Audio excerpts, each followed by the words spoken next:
Hi everyone, welcome to the Nerdy Harry channel interview. I am Anthony and this week's guest, Jessica Kinney.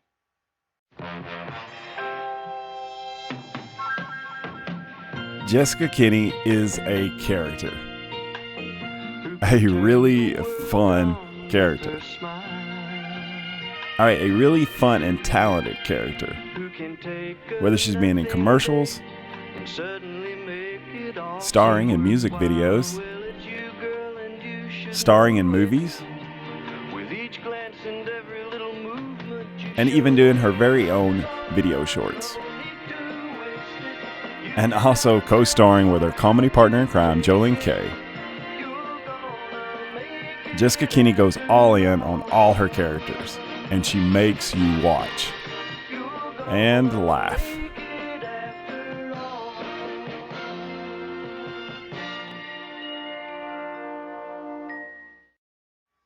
I hope everyone enjoys this interview as much as I did. Jessica is honest.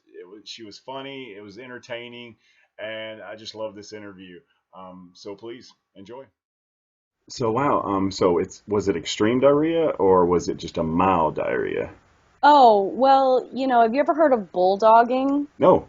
Well, that's when you're throwing up and diarrheaing at the same time, and then you kind of like spin around, and that's like bulldogging. So it was more like that kind of a situation. Wow. So like if anytime you need to go, to do your thing, because I know you're sitting on a bucket right now, which is kind of odd, but I'll kind of ignore that. If anytime you need to go, just kind of cover the latrine, huh? Yeah, just kind of cover the mic so it covers the sounds, and then we'll go. Okay. Okay. Sorry. Well, no, I'm actually one of the rare people that actually defecates soundlessly. So that won't be an issue. It's kind of like a superpower. Okay. Yeah. All right. Awesome. All right. I'll go ahead and hit record now. And so, hi everyone. Welcome to the Nerdy Harry channel interview. I am Anthony, and with me today is the super funny. I've set you up now. I'm sorry. Yeah. Jessica. Great. I've done that. The super awesome and funny Jessica Kinney. Hi, Jessica. Hello. How's it going? You doing okay? I'm doing well, back in the grind. Yeah, you've had a busy week, right? So I'm going to go ahead and I'm going to tell everybody, you are actually, you were born in Colorado, correct? Correct. Okay, but you were raised in Tennessee, and you were just back here recently, correct? I was. I just went home for like a week, or actually it was only about 5 days, and then the whole time I was there, I was like, why am I only here 5 days? This is stupid. It's not even, and as most people probably know, going home isn't always necessarily a quote-unquote vacation because there's so much to do and there's so many people to see and everything. So it felt like a whirlwind, and then now I'm back and I'm like, man, I didn't have time to really process and enjoy and relax, Did you at least get to spend a little time with family or the friends that you wanted to? All family. I mean, that's it all the time. When I come home, it's just like family, because I've got nobody out here. So it's always really hard for me to come back actually because of the love and just support I feel out there from family members. I don't have anything like that out here. I mean, vocally they're very supportive, but you can't hug them, you can't be around them, you can't be in their presence and feel their love like that. So that's the hardest part for me to leave is all their loving. Well, were you here? Did you at least get to go to a Walmart again, and kind of, because if you come to Tennessee, obviously this is. I used to back in the day, but I won't go into all the political reasons. I don't like Walmart anymore, but I avoid them like the plague now because I think they're not the best. But I definitely made a stop at a Cracker Barrel, so I'd like to make sure people knew I did that. Do you like gravy and stuff? Because I'm not a. I don't either. I don't like gravy or tea. Okay, now see, sweet tea, we got a problem here. I know. Hey, it's so funny that we went to New Jersey to visit my wife's family a couple of weeks ago, and my oldest son loves sweet tea, and so he drinks sweet tea wherever we go. So the first restaurant we go to, we're like, okay, whatever, water and yada yada, and my son's like, oh, sweet tea, and they're like, oh, we don't have sweet tea, and they have it, but it's in bottles, so oh right, sweet tea, which is so odd to me, who doesn't make sweet tea? So Yeah. they just go over there and like they open like an Arizona and they pour it in. It's like I feel like it's a Butler for us. That's so awesome.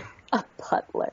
Well, when I was driving out from Tennessee to Colorado to go to college, my friends were with me, and one of them said, Coke. And I tell people, like, especially back in the day, you ask for a Coke and they'll say, what kind? And you say Dr. Pepper or Sprite or whatever. Like, everything is a Coke. But people just could not even understand. They were like, a cake? Like, what? I don't know what you were saying. She's like, a Coke. Like Coca-Cola. And they're like, oh, a Coke. Yes, a Coke. So I took, not the same thing, but that was also something that they were so surprised of, is like, you don't have like sweet tea here. Like they were baffled, it was just like, what? But it's a Southern thing. It's totally a Southern thing. Yeah, absolutely. And it's funny because you're talking about the Southern accent.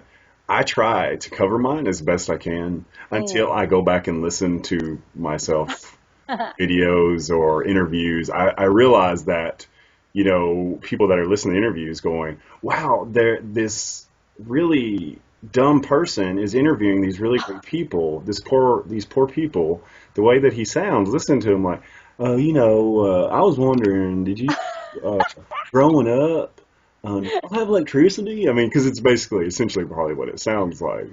Well, no, I mean that's one. I mean, as nothing, no offense against people that do have the accent, but when people ask me out here, they say, you don't really have an accent anymore. I say, well, when I talk like this, people don't think I'm real smart, so I had to like kind of get rid of that.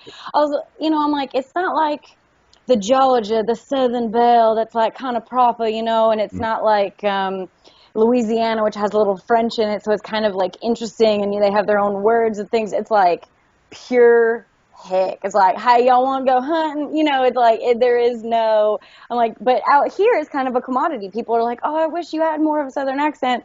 But I'm fascinated with accents anyway, so I love Yeah. being able to kind of pull it out. But spending all my summers in Colorado and going to college there and stuff, I think, and my family not having a thick Southern accent Right. just made it kind of naturally not have one. Because if I'm nothing, if I don't have any accent, then any accent I put on automatically seems that much more special or intense. So I'm like, cool, I'm cool with that. I'll just keep it. But when I go home, Yeah. I can't help myself. I just start talking like this, it's like, just like I never left, Or fixing to go, fixing to, by the way. Fixing it, yeah. Fixing to. Fixing to, man, my Gammy was just showing me this little kid on Steve Harvey, I think. And anyways, he was really cute and he played the fiddle and he said, what's the difference between a violin and a fiddle? And he said, well, fiddles have strings, or violins have strings and fiddles have strangs. I was like, that's pretty freaking adorable. That is awesome. Okay, so we've covered the whole Southern roots thing. Southern roots, yep. I guess when I ask you, when you were in high school, was there a point in middle school or high school, or even younger, that you thought, okay, this is what I want to do is theater? When did that come along?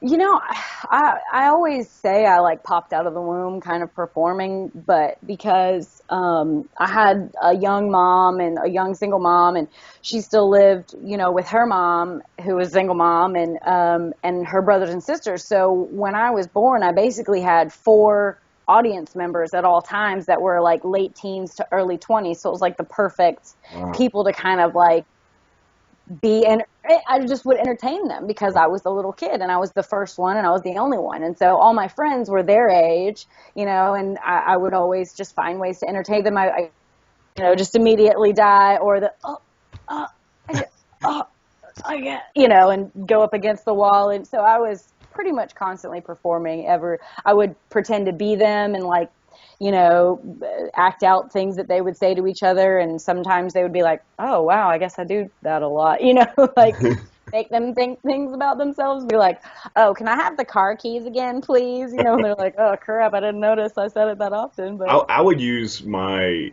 don't know, I never thought of it as comedy, I guess, as a kid, because one of my biggest influence into comedy was probably Jim Carrey, because I remember as a kid watching In Living Color and going, this guy is on a whole nother level. That's what I want to do. And so I would use, I guess, comedy to get out of being in trouble. So like if I could make my mom laugh, when she'd be mad at me, My brother hated it. Oh, I bet. Oh gosh, but so like I would use that as my little like, oh well, really, Mom, really, that's very interesting. She's like, stop it, Anthony, I'm not kidding right now, and I'm like, once you laugh, it's too late. I got You won. So like as you got older, did you do the whole drama club thing and plays in high school and Yeah, it was our high school was weird, and I don't know if yours was like this as well. I've talked to some other people that kind of had a similar thing, but I don't know if it was a Southern thing. But anyways, our drama department did other things, and the plays that were put on were all musicals, and they were done by the choir department.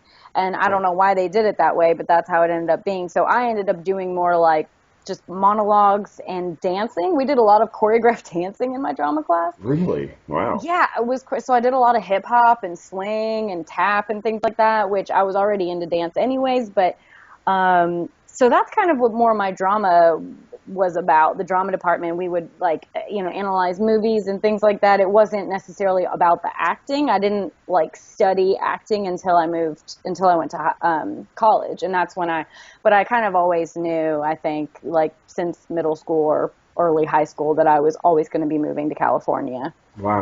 and trying to do it. So there was never any other options. When you're young, you're like, oh, I want to be a chemist. I like mixing things, and I like math and science, and but then at some point, whatever passion you have kind of takes over, and it was always acting for me. That is so great because I mean, it's wild out of all the people that I've interviewed so far. You guys, your drive, your passion, it's like that's what you wanted to do, and you did it, and that is such a huge thing. I mean, it's so easy for people because you're in a small percentile. You know what I mean? Like where you go, no, I'm going to do what I've always wanted to do, and that's so rare, and that's so admirable that you do that, that you've done that.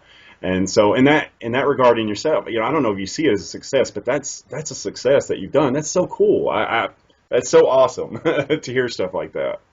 Thank you. No, it's awesome to hear other people's opinions on it, because like I said, or how we were saying earlier, that just it feels very defeating out here. You feel like you're trying so hard, Mhm. and you're like, what am I doing with my life? Yeah. But yeah, every now and then I'll talk to a friend that that came out here after college and then moved back to Colorado, and he'll say, it was the first time one of my peers had said, I'm really proud of you, and like I think that's really cool that you're still there. Like I tried it and I moved back, and I wish that I had stayed. And I'm like, oh yeah, I guess. I was like, but every day I wake up and I'm frustrated and it sucks, and I feel like, you know what I mean? So it doesn't always feel like I'm being, doing the thing I wanted to do, because I'm not technically doing what I wanted to do, but I am still trying. Yeah. And I guess that I have to give myself credit for, but I don't, because it's easy to discredit yourself when, you focus on everything else that's going on instead of what you've accomplished. Yeah. And So it's always nice to hear. So thank you. Yeah, yeah, absolutely. I want to talk about Colorado State a little bit. When you went there, I've never really heard anybody talk about being in theater in college. What is that like? I mean, do you like take classes, like you said, to actually study movies? I mean, I know that. I hope that's not a stupid question, but I don't know. No. What is like theater like in college? Well, I didn't go to like a theater college necessarily. I went somewhere I got in state, and just kind of trying to get a general education, and also learn as much as I could about acting before I moved to California. Okay. Um, so I'm sure other theater departments are a little bit different, but in mine, that's why, but in mine it was more, I took every acting class available to me, like that they had. So there was like comedy and acting. I did some like commedia dell'arte type stuff, which was, very physical comedy and sort of Renaissance era type stuff. We studied Shakespeare. We studied, all the Chekhov, all the like classics. I feel like probably a lot of people do that. But we had like a little black box theater, a little 75-person theater that would put on plays, and I got to be a part of some of those, and I went and saw some of those, and some of the things I saw were amazing. And Colorado is really great about the campus was just so gorgeous, but they're also really progressive, I think, in a way that the South wasn't necessarily for me. So it was really cool to see. I know this does sound kind of crazy, but one of my favorite plays, and people who know me are probably just going to say because I saw a penis, but one of my favorite plays I ever saw was called The Big Funk. It was kind of a local thing, and there were two actors in it that got completely nude. One of them was in a bathtub at some point, and she stands up and she's naked, and they hand her a towel, and another guy does a full monologue for about 10 minutes. And this is 75 people, so I was in the front row. You're like 2 feet from this person. He's standing there naked with a mirror, and the mirror's pointed at the crowd, and he's doing this monologue talking about look at yourself, look at yourself. And he was completely nude. And to me, that was one of the most vulnerable, amazing things I'd ever seen before. Obviously, I was like, don't look at the penis, don't look at the penis. And he was uncircumcised, so it was like a rare thing, all this. I'm sure the listeners are like, I didn't need any of that. No. But for me, it was such an awesome example of like really putting yourself out there and being as completely vulnerable as you possibly could. And I found that to be very inspiring. Yeah. And yeah, while I I think was, you're going to see that at the Murfreesboro. well, no. But like in New York, they do things like Equus or, over there. So they definitely do things like that, which I always have found that, I admire people that can be nude in public or nude in front of a lot of people and not that they don't care, but just do it even if they are afraid of it. I think that's very inspiring. But I also did a big play at one of the theater companies there about Auschwitz, which was like crazy. It was like 30 women. It was directed by 2 women. And we really, it kind of got me interested in World War II and like that whole era and like Saving Private Ryan and all that. I loved all that movie, but it makes you connect. That was one of the first times I actually was basing my character on someone that existed already. And she was like 16, 17 when she went in, and their whole family was taken from her. And so that was one of the first times that I had the information on the character that I was. And so you try really hard to kind of respect and give homage to these people. Yeah. And that was one of the first really cool experiences that I had. And that was in college, but technically with a bigger theater company just in town. This might be, I don't want to make it a hard question. Is it more difficult to play someone who is like a character, like you said, like someone who's real, that, to go back and play someone who's actually real? Or is it more difficult to, create a character and be that character based on, for example, like if you create that character, is that more difficult to do that? Or do you feel more pressure to do somebody that's actually real, or? No, that's a great question, but I think there's good and bad to both. Not good and bad, but there's interesting things about each one. It's like if you're playing somebody that exists, then you've got something to work with. You can watch their mannerisms, you can imitate them, and you can get their accent down, their movements, everything's like that. Whereas if you're creating a character, you decide what that person is like, and what their movements are like, and what their motivations are, essentially. So in one way you're coming up with the information, and the other way you have the information, but you still have to apply it to what you're doing. So it's just a different form of acting, but I enjoy both of them, honestly. I feel like there's a little more pressure in being somebody that's already existed, because you're really, portraying that person. Yeah, you want to represent them. So it's a little more pressure in that sense, but that kind of makes it just more exciting in a way. Okay, cool. That's awesome. Now, another thing I was going to ask, because I've never done any kind of classes or anything for theater or anything like that. Do classes or acting classes or whatever, how do I put this? Does that get that person out of the shell? Like, do you feel like as an actress, before you really, started to take classes, all this stuff was in you and those classes got it out of you, or do the classes mold that? Does it make you those things? Interesting. I think it's different for every person. I think I'm such a weird person anyways that necessarily already was out there, whether or not they helped me hone it, but what they can do with somebody who already has all the personality is really focus them in on, what works for them and doing what serves them best as far as like for themselves. But having said that, I've also been in class with people that I've seen grow. I've seen come in with little to no talent, but they're doing it and they're trying and they want to do it. Gotcha.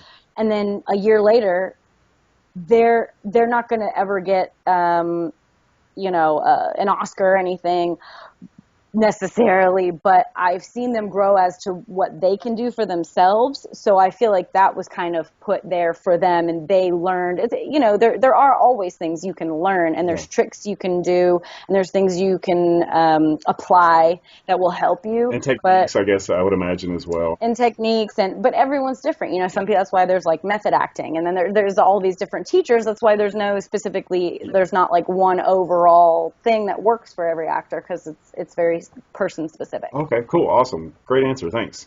So all right, so you leave Colorado State. Do you immediately go to LA? I mean, I don't say immediately, like, oh, I'm out of Colorado State, LA, here I come. Or was it like that? I didn't graduate, Oh, I'm sorry. so no, that's fine. I went for 3 years, and like I said, I had literally taken every acting class Okay. available and a bunch of psychology classes. I was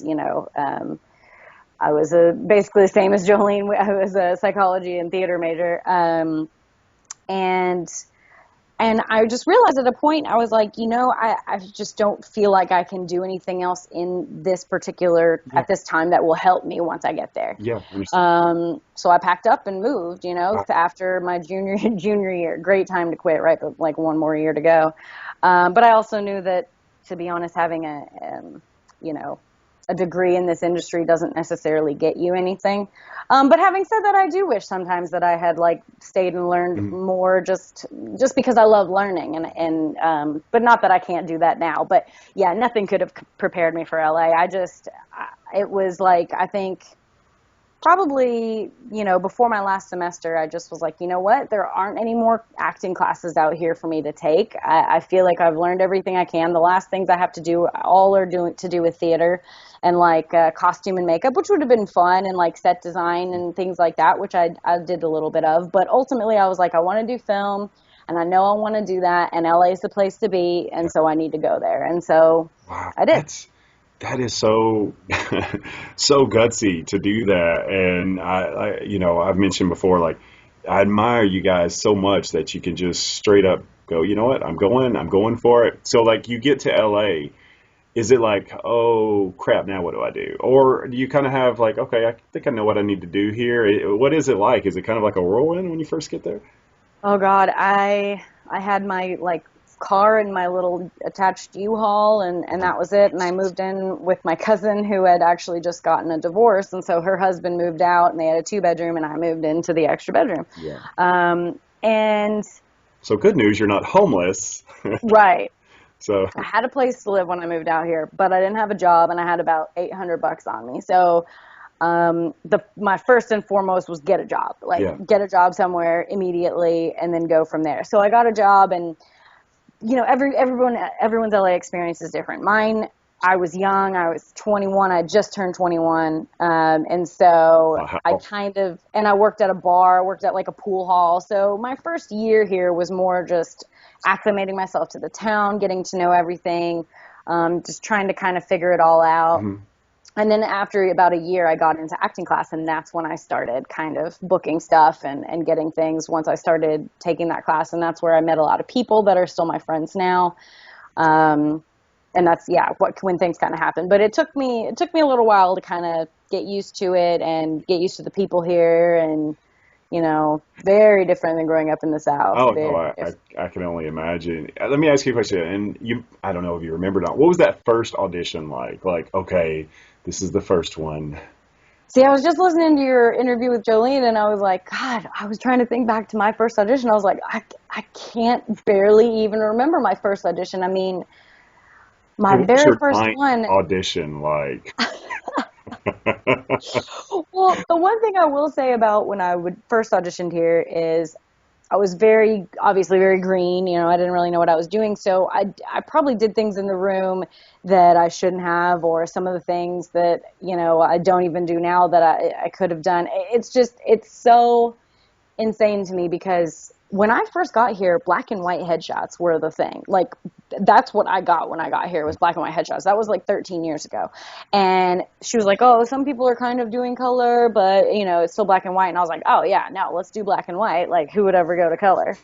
And then like a couple of years later, everybody started doing color. So literally from the color of like your headshots and to everything going digital, then people doing, then celebrities now doing like internet shows. Everything's changed so much. So I think when I first got here, I mean, one of the first things I did, I was actually kind of successful when I moved out here after a couple of years, because I was doing a Fox show, or at the time it was my network, called Desire. Mm-hmm.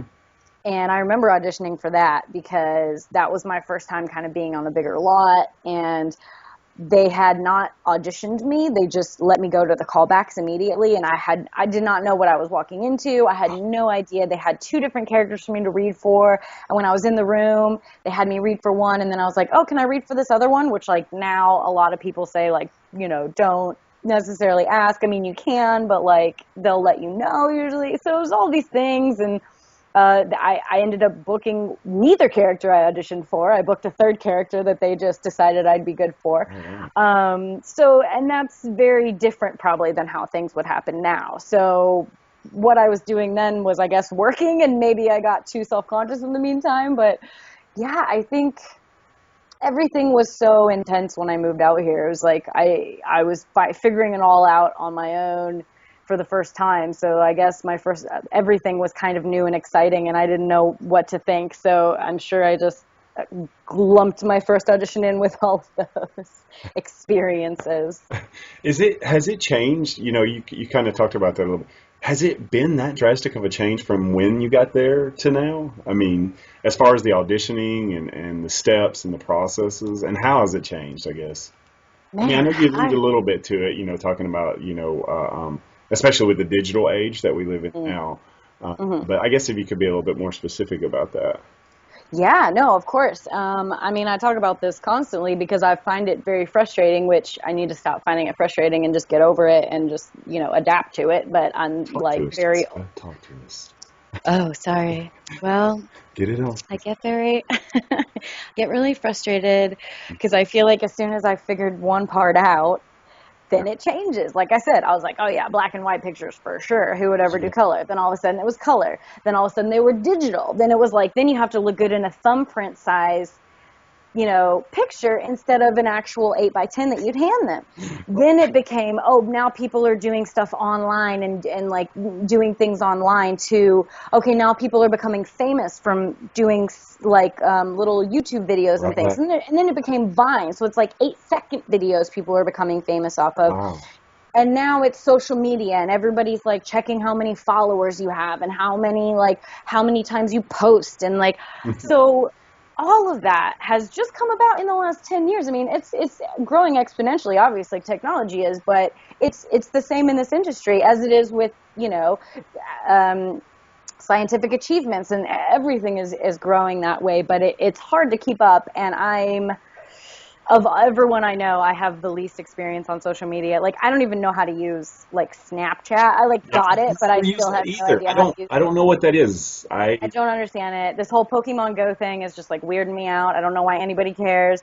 But, again, I am the minority in these things. Like, I am not everybody else is really enjoying all of these, like, Boomerang and Periscope. And I'm like, I play, like, solitaire and sometimes, like, Words with Friends. And I text people every now and then.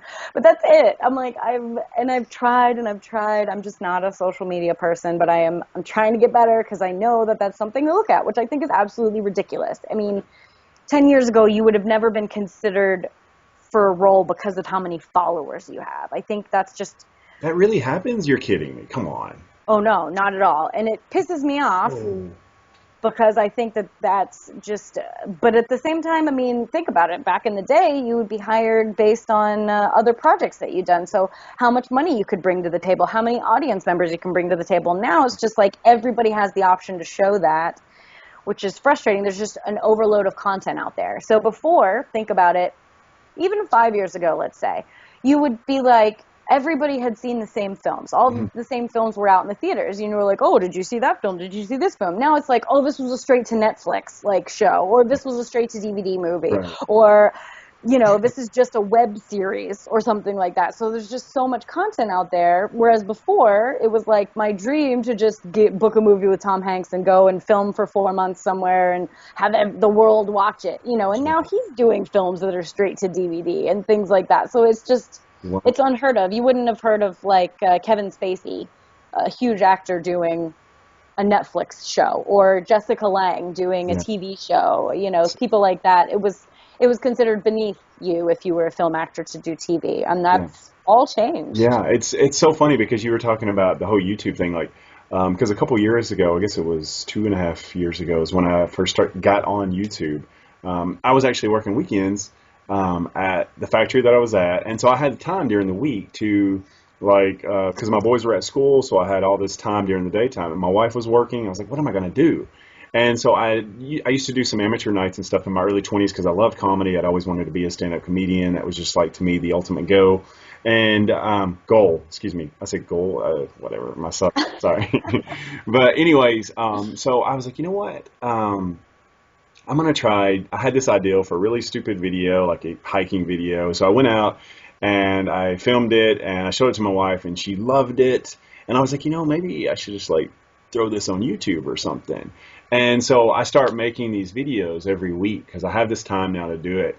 And I find while doing this that I am too old to be doing this on YouTube. Like, I know that sounds so mean, but, like, I would try to put it out there. Like, hey, check this out. I was literally sending hundreds of emails to just anybody and everybody, from magazines, from Nashville magazines to New York magazines, just say, and I didn't want anything to happen. I just wanted to hear people's reaction. What did it make them laugh? That's all I wanted to know.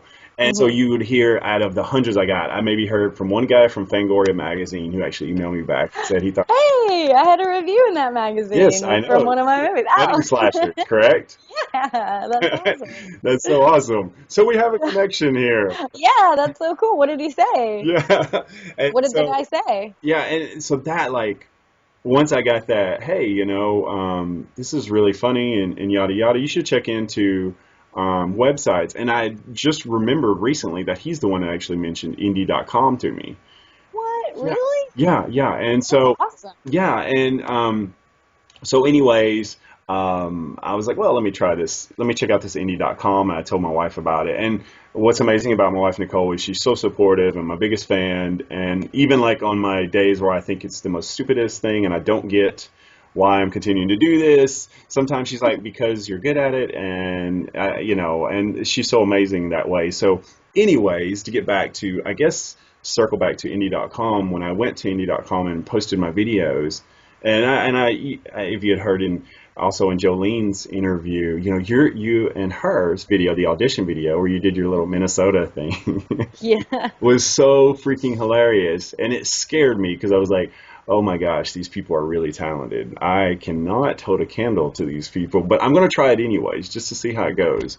And once I put it on there and you actually get some feedback from people, it's like, oh man, this is so awesome. But back to YouTube, man, I would just try to put it out there to people, and you cannot compete with an 18-year-old gamer. No. You know what I mean? So, right. But then I started realizing it's not about putting it out there and trying to get all these views. It's just putting it out there because you want to. And so, sorry to ramble off that way, but. No, I had no idea about Fangoria and Indie. That's such a cool connection. Yeah. They must know Nicole and Sean then, I'm guessing, or, I wonder how he heard about it. See, it's actually funny because I told you I would send hundreds of emails out, like, because all I would do is like, hey, I just make stupid videos. I would always say I make stupid videos, and here's one of them. Would love to hear some feedback, and that's all I would do. So I would literally send it to people that was like the smallest person on the food chain to like the tallest, like to the editor.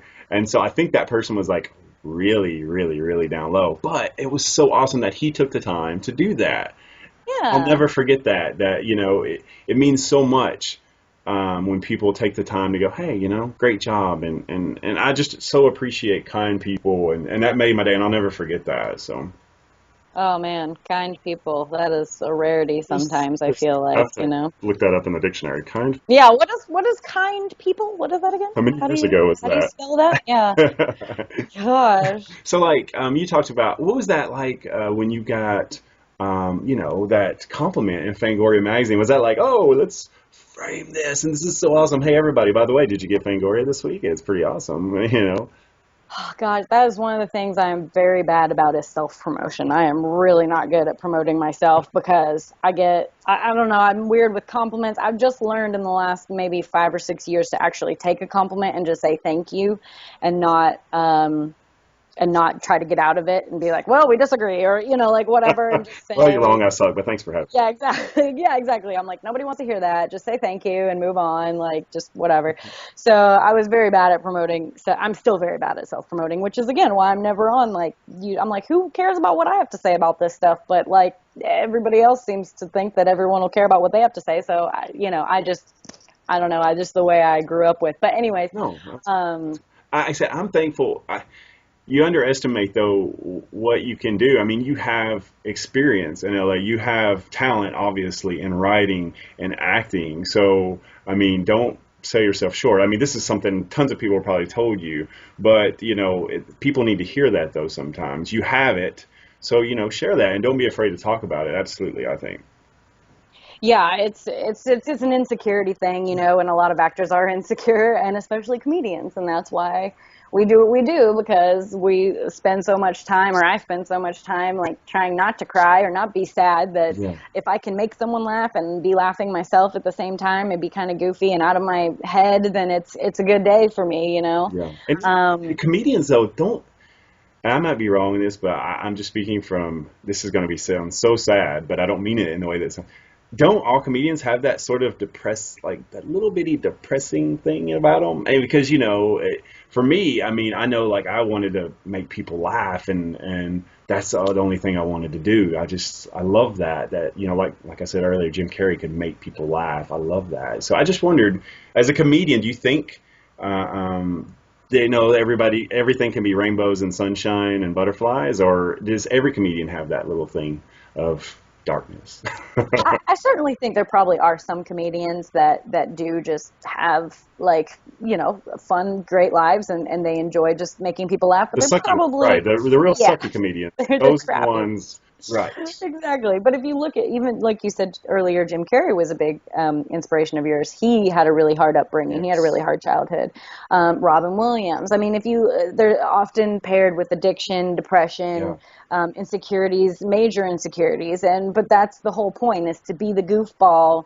Usually you're overcompensating for something else or whatever, and people are often really surprised when they find out that comedians are sad or whatever. And it's like, well, number one, we're human. Everyone gets, sad. But number two is like, yeah, I mean, if we were like happy and content and just like doing what we wanted, then we probably wouldn't need to make people laugh all the time. I don't know. That's an overgeneralization, but No, I at the get same that. I time, get what yeah, you're I saying. feel like a lot of, yeah, comedians. I mean, look at Louis C.K. Like he uses his kind of issues and depression as, Yeah, his as his fodder miserableness for is like, comedy. Yeah. yeah, yes. So I think it helps us in a way because if you're just happy and go through life kind of like at a medium pace, then you're never struggling. It's the struggle that's funny. Like if you do, as someone who does stand up, like I know that if I did stand up, I'd have to say some of the worst things and the things I'm most embarrassed about because that's what people want to hear. Mhm. They want to hear about embarrassing stories. They want to hear someone struggle because they can laugh about it and relate to it Because it's them, essentially. not you. As an Right. audience member, you're going, "Oh, that's so great that it happened to them, not me." Yeah, exactly. Or like, yeah, I can laugh because something similar happened to me, but I'm laughing at them not at having to deal with my own stuff. Exactly. Okay, so we're talking about comedy now. Now let's talk about you and Jolene.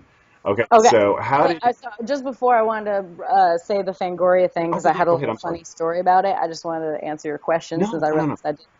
But when that came out, I mean, that was the first time I'd ever had anything in a publicated magazine. Like, obviously, it was really cool. So I would go to the store and kind of be like, "Oh, look at Fangoria! Look at who I am." And Christina Ricci had her movie was like right next to mine or something, and hers got a worse review than mine. So I was like, "Yes."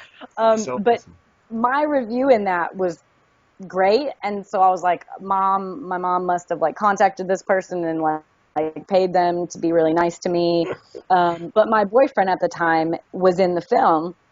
And it was really sweet because he would read it out loud and he'd be like, Jessica Kinney's performance in the one simple scene was better than everyone else combined, or whatever it said, which was like very nice. But he would be like, oh God, it hurts. He's like, but it's so good. And he'd like read it again. And I would be like, oh, I'm like, I sure he didn't mean you. I was like, you were in it for like such a short amount of time and you were awesome and like very sweet. But like, it was just really kind of a funny experience. But, you know, my mom, we bought copies and my mom sent out copies to the family and stuff. That is awesome. It was a very cool experience. I just didn't want to be like, oh, whatever, I was mentioned in a magazine. But it, you know, was like, yeah, that was really good. My mom is huge horror fan, so for her it was like, you know, really fun to kind of see that. Yeah, you can't beat Fangoria. Like that's the max. Yeah, You know. Yeah. exactly. That is so cool.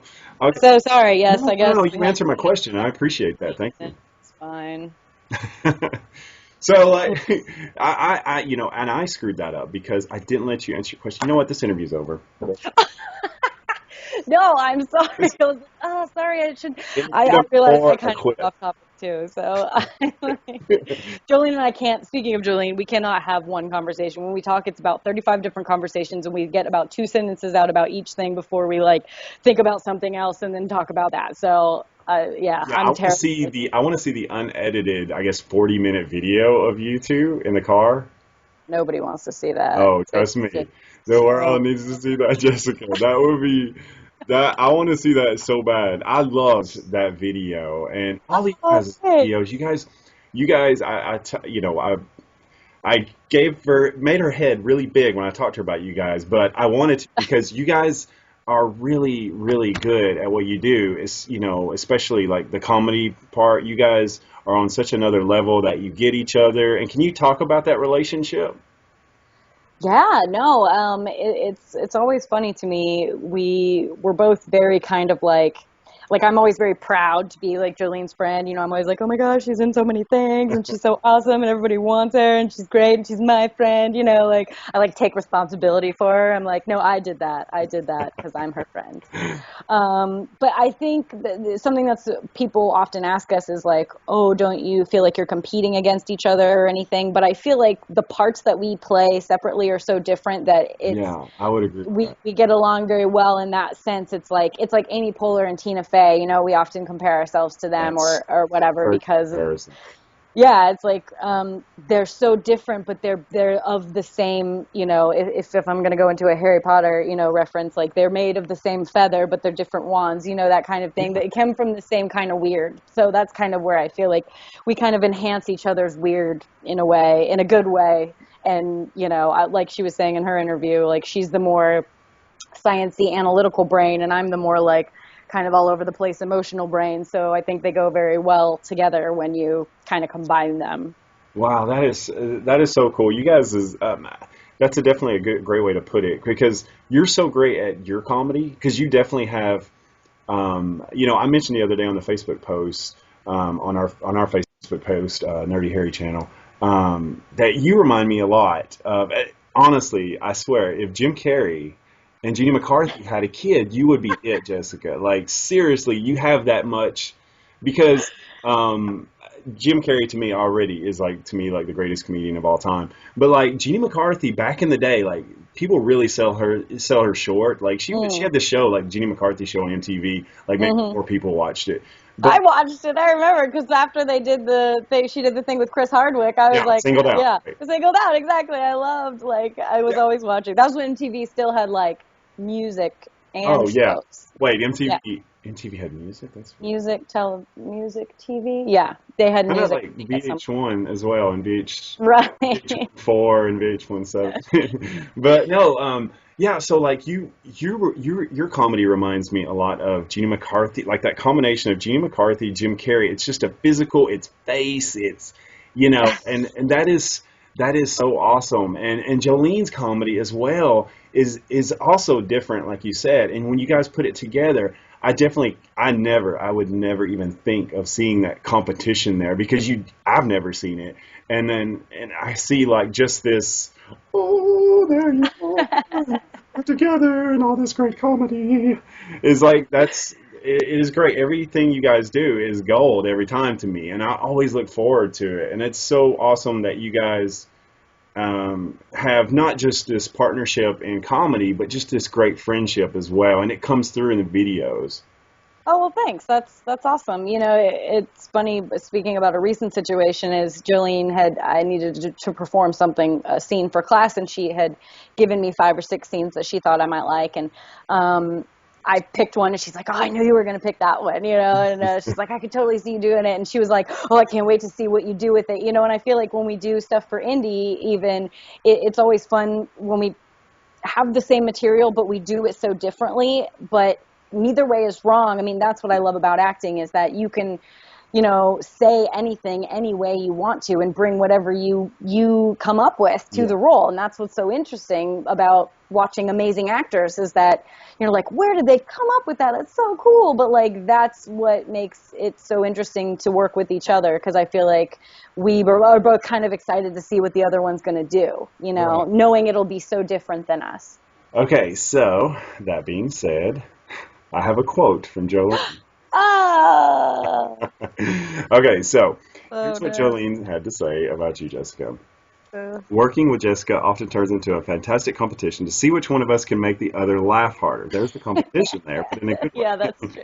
It's amazing, and there are so many inside jokes and nicknames between us at this point. Sometimes it's hard to return to real adult life after we've been hanging out or working together. She's a much better writer and ideal person than I am. She does way better voices and accents. She's by far the superior dancer. She loves giving gifts. We have such different strengths as people and performers.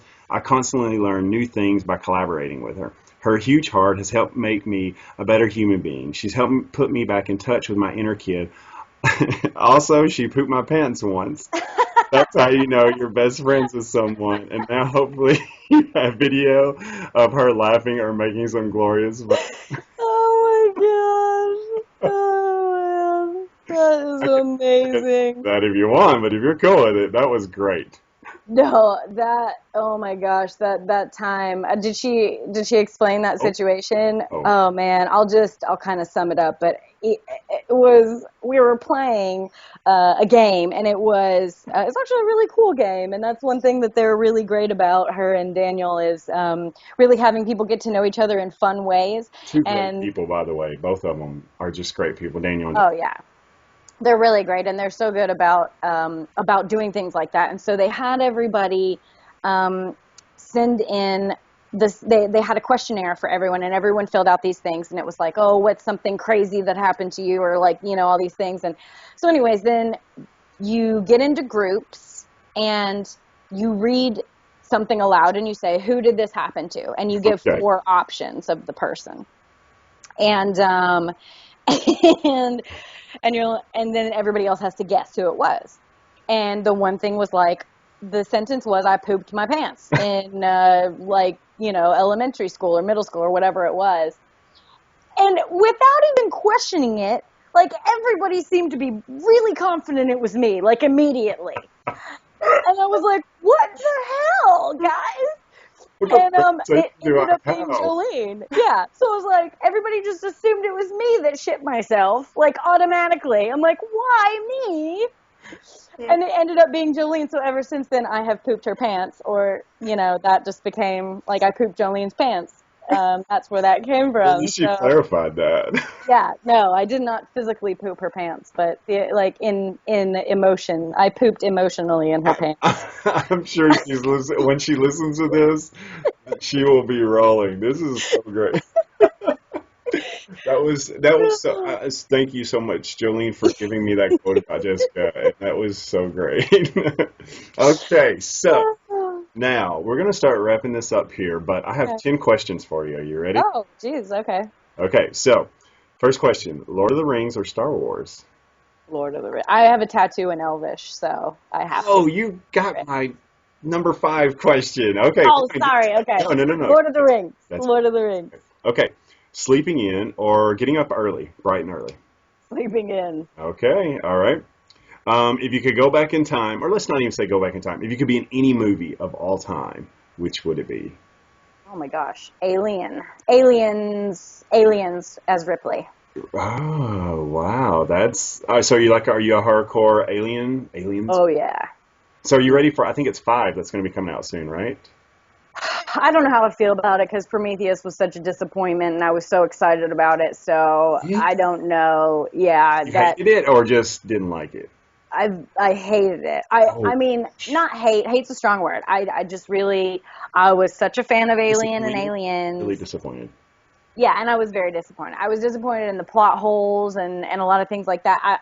If you go back and watch even the first Alien, the amount of suspense they're able to get just Yeah, with sound and not doing anything, right. whereas now everything is just so overloaded with action, action, action, action, action I know. that there's so many plot holes. So I think if they go back to kind of a simpler idea, then that could work for me. But yeah, I'm Wow. I'm hopeful, but I'm realistic about it. Okay. Question number four. Biggest fear. Oh gosh. Biggest fear is, I mean, man, that's tough. I was gonna say dying alone, but I'm like, just because I We're gonna feel like I'm alone all the just time. we're gonna Yeah. I'm like, I mean, if you think about like, if you, for like a, just an on the surface fear, like sharks, I find them absolutely 100% fascinating and amazing creatures, but I am terrified of them. Can you watch Jaws though and be like, oh, it's just a movie, whatever? Yeah, no, I have no problem watching it, but I've been scuba diving and snuba diving and snorkeling and anything in the ocean, and it terrifies me, but I'll do it. But it absolutely terrifies me. Like, I just feel like I'll be that one person that's like, oh, I'll be fine, and then Because gets there's eaten got to by be a one shark. person, right? Right. Exactly. People get it, but it's like you're more likely to die of a falling coconut than you are of a shark attack. And they're not even eating you. They think you're something else and they taste you and then they don't like it and they go away most of the time. So I know it's an irrational fear, Yeah, I was just but like, how it's do a you fear. explain that after your shark attack? Right. Listen, Well, look, they weren't trying to kill me. They they were weren't. That's why a just. lot of them live. Because they're like, oh, that doesn't taste good. I don't want that. It's not fatty enough for me. Because they And then like to there's eat. issues with how come I don't taste good as a person? Right? Has It's to do like, with. do I not eat enough sugar? Am I not sweet enough? Like, what's wrong with me that I'm not good enough food And for then you sharks? watch Jaws going, stupid sharks. Dumb shit. That's why they go for like kids and because they're sweet blood. That's right. Okay, so question number five. The Yes. tattoo in Elvish. What is that? Oh, you knew it already. Yes, I Okay. did. Um, it says family. Oh, Um, wow. and it's kind of a little fun story behind it. I'll say it quickly, but when my mom turned 50, she was not like happy. A lot of people don't like getting older, Right. and she was, feeling a little down. And so I surprised her. I flew out to Tennessee. She had no idea I was coming, That's so awesome, Jessica. and while I was there, her and my best friend growing up and I all got tattoos. It was her fifth tattoo for her 50th, and both her and I's first. So I designed all three tattoos. Mine and my mother's was in Elvish, and it also had a heart next to it with a music note in it. Mine did because music's very big in my family. My mom got a Chinese symbol in her heart for my brother, who was at the time taking Chinese and going into business. And my friend got a heart on her wrist with a double music note for her and her kid. So I drew them all out and designed them, and we took them in and we got them all together, and it was a really awesome experience. But I had known for about 10 years I wanted a tattoo, not in English, and something else, and I wanted it to say family or represent my family because I find them to be the most important things in my life.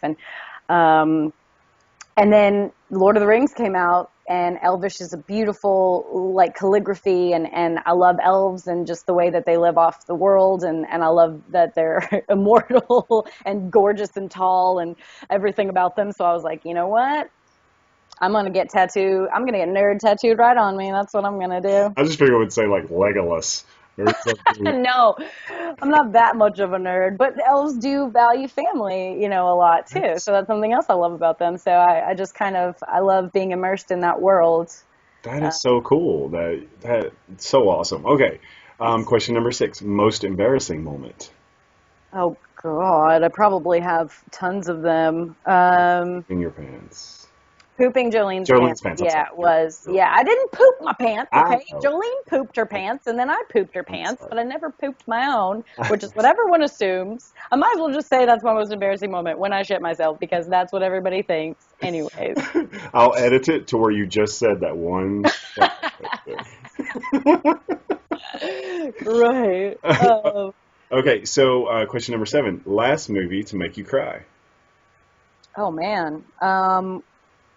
God, it was probably something recent. I think I probably shed a little tear during Finding Dory. Like I can cry. Like if you want me to cry for a role, I go dry, and I'm like I got no emotions. But I see a commercial that's like kind of sad, and I bawl. Like it's so dumb. But I would say, yeah, Finding Dory probably definitely made me cry. I watch a lot of comedies. I try not to like get sad, you Yeah, know. same here, same here. But I did just see The Revenant, which was cool. Yes, Um, awesome movie. That I, was I intense movie.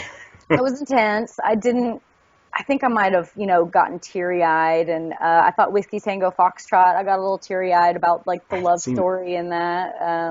Yeah, so I'm not a non-crier. I cry a lot. I'm usually pretty emotional, so just I can cry at like a happy moment. You know what I mean? But Right, right. who You said knows? like a Prudential commercial or something like that. Yeah, exactly. Okay, so question number 8. Bill Murray or Chevy Chase? Oh man, Bill Murray all the way. There you go. That's, Mm-mm. it's funny because I was watching, Nicole and I were watching the original Vacation before I come down here. Oh yeah, yeah. And like the original Vacation, I love Chevy Chase in the Vacation movies, and Hmm. I love him on Saturday Night Live the first season, Mm. but Bill Murray to me is just, I mean, just when Yes. you think he's gone, and you like. In comedy, you think, okay, he's not gonna do comedy anymore. And like Zombieland comes around, you're like, just that one thing he stole the movie. Oh That's what he yeah. does. That's what he does. No, he's amazing. I'm sure it's just a cameo, but he's going to be in Vice Principals, that new show with Yes, Danny McBride. yes, So I Danny saw he's McBride. in like at least one scene. I'm like, oh my God.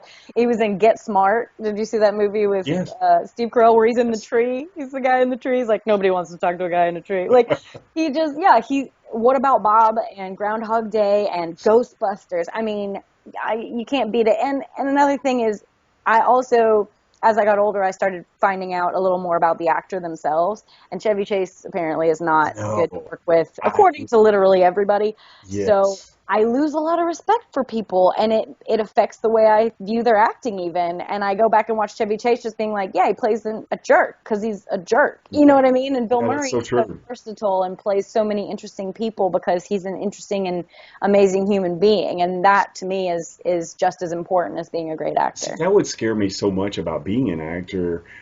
Is if I got that opportunity to be in that movie with that person you always wanted to be in a movie, and you find out like, oh man, they're a real prick. Yeah. Ah, My mom doesn't like watching interviews with people because she doesn't want to not like she doesn't want me to tell her if people are jerks. She's like, I don't want to know because then I'm not going to like them anymore. It's like Mel Gibson was I'm sure everybody loved him from back in the day. All of a sudden you're like, "Oh, he's a misogynistic I racist know. like jerk, asshole guy." And then you're Like, like, just "Well, shut now up, dude. I can't watch Mad Max anymore." It's like, I know. Same here, same here. Okay, so question number 9.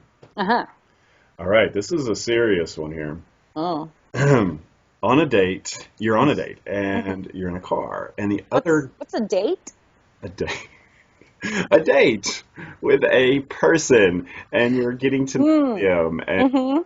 um, I All don't right, know. I'm I'm with you. married. I don't speak on those things. Right? So I don't know, Jessica. I'm just This was a podcast question.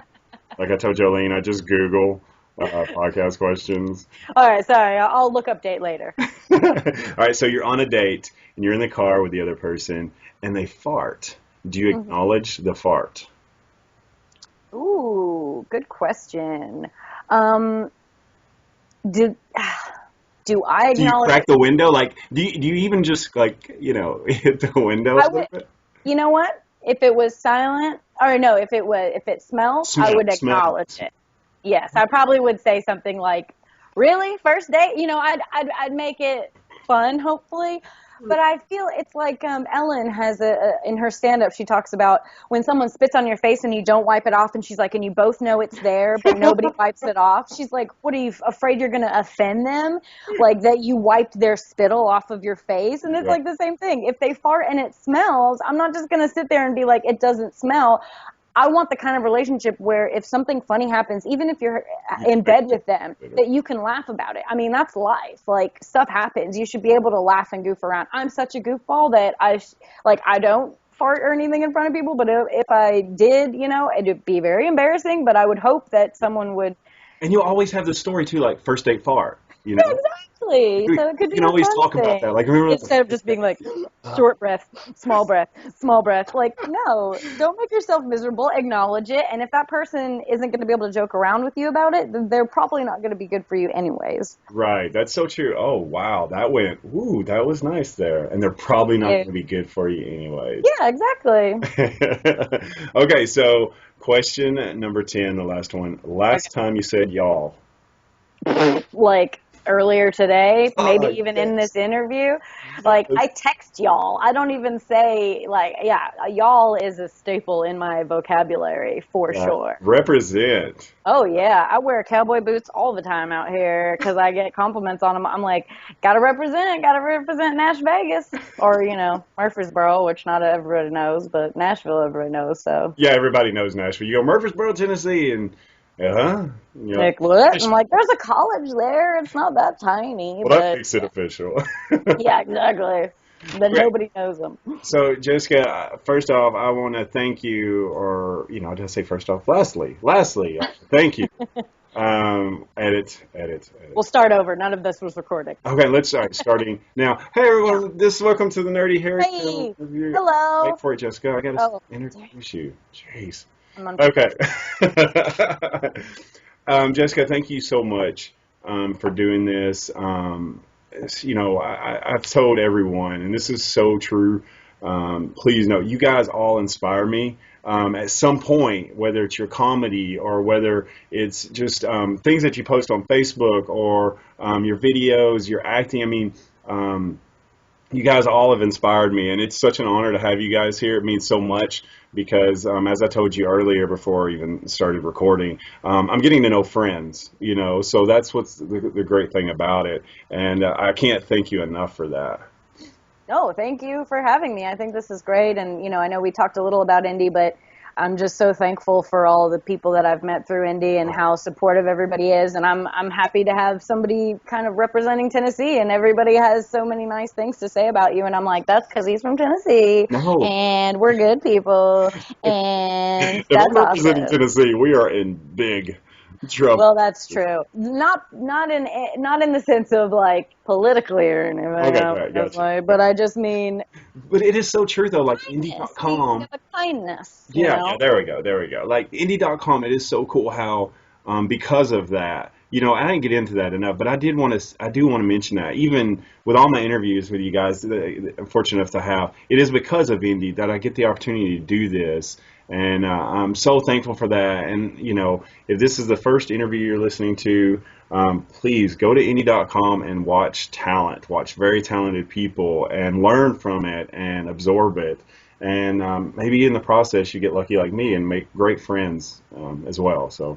and then you get great birthday videos about how you didn't show up for your birthday party, which was so awesome. I didn't know So you remember that. I wasn't going to mention it. Of course I remember it. That was so awesome. I was like, oh man, that was like my favorite birthday treat for sure. You're like, oh, that is so sweet and weird to a certain extent.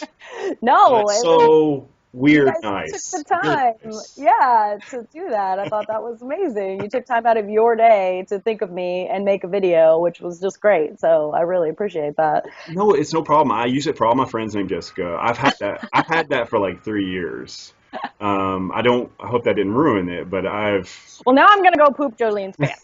And on So that upset. note, no, hey, I also wanted to mention, you guys, if you get a chance, check out www.jessicakinney.net, which is Jessica's homepage. That's true. And also check out on YouTube, Kinney K Comedy. You definitely need to watch that. Go enjoy and appreciate really good comedy. And Jessica, thank you so much for doing this. And I'm looking forward to like future, like I told everybody, I look forward to future interviews as well. So For sure, me as well. And this trip was a whirlwind, but I would love to come and actually meet y'all in person. You know Y'all what I mean? said it. Gotcha. See, there you go. I'd love to meet you guys, in person and since I'll be there, I'm usually there for like a couple weeks at Christmas time, so that would be really, really awesome Yeah, that to would be get together and absolutely. And come now full you know, circle. not some like psychotic stalker. I'm actually a normal. Well, I'm a guy who's married Right. and is somewhat nice. So just leave it at that, I guess. Jessica, thank you again. And, Thank you. good luck in everything. And just, you're awesome. So keep rocking. You're awesome. Well, thank you. I will. We'll continue. Hopefully, the next time you interview Jolene and I will be after our first feature film that we did together that came out at the theaters. Oh, you know what? I've got an idea. Interviewing you two at the same time. Yeah, I'm always down for that. I'm That, sure she is, or I that hope would she be, is. I don't know if I can handle that much awesome, but we can maybe try it. So, Jessica, Not many can. Jessica, have a great day and, good luck and thanks again. Thank you. You too.